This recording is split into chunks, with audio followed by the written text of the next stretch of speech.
নমস্কার, শুভ সন্ধ্যা। নিউজ ভ্যানগার্ডের পর্দায় আপনাদের প্রত্যেককে স্বাগত। এই মুহূর্তে গুরুত্বপূর্ণ সব খবর নিয়ে আপনাদের সঙ্গে আমি রয়েছি শতাব্দী। আজ বনমন্ত্রী অনিমেষ দেববর্মা তিনি খোয়াই জেলা হাসপাতালের পরিদর্শনে যান এবং সেখানে স্বাস্থ্য ব্যবস্থা সম্পর্কে তিনি অবগত হন। পাশাপাশি রোগী সহ তার পরিবার পরিজনদের সঙ্গে কথা বলেন। রোগীর পরিবারের সম্বন্ধে কথা বলে তারা চিকিৎসা পরিষেবা নিয়ে অবগত হয়েছেন। এরপর কি বললেন মন্ত্রী অনিমেষ দেববর্মা, শুনুন।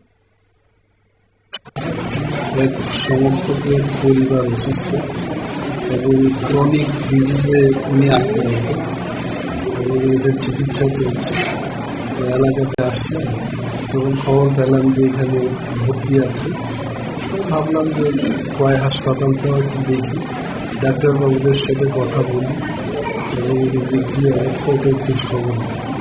অনেকগুলো জানলাম যে ড্রিঙ্কিং ওয়াটার একটি প্রবলেম আছে। আমি বললাম যে সচিব কিরণ জিতেজির সাথে কথা আমি টুকটাক ওনাদের যা সমস্যা আছে তো শুনি। রোগীকেও দেখলাম, রোগী কালকে নাগাদ জিনিস পেয়ে গেল মোটামুটি। আপনারা শুনলেন বনমন্ত্রী অনিমেষ দেববর্মার বক্তব্য। তবে আজকে ওনার এই পরিদর্শন অত্যন্ত গুরুত্বপূর্ণ বলে মনে করা হচ্ছে, কারণ আজকে তিনি হাসপাতালে অবকাঠামো পরিষেবা এবং রোগীদের চিকিৎসার সেবার মান উন্নয়ন সম্পর্কে তিনি অবগত হয়েছেন। আগামী দিনে বিভিন্ন বিষয় নিয়ে স্বাস্থ্য সচিব কিরণ গিত্তের সঙ্গে কথা বলবেন বলেও জানা গেছে। নিয়ে নিচ্ছে ছোট্ট একটি বিজ্ঞাপন, সঙ্গে থাকুন।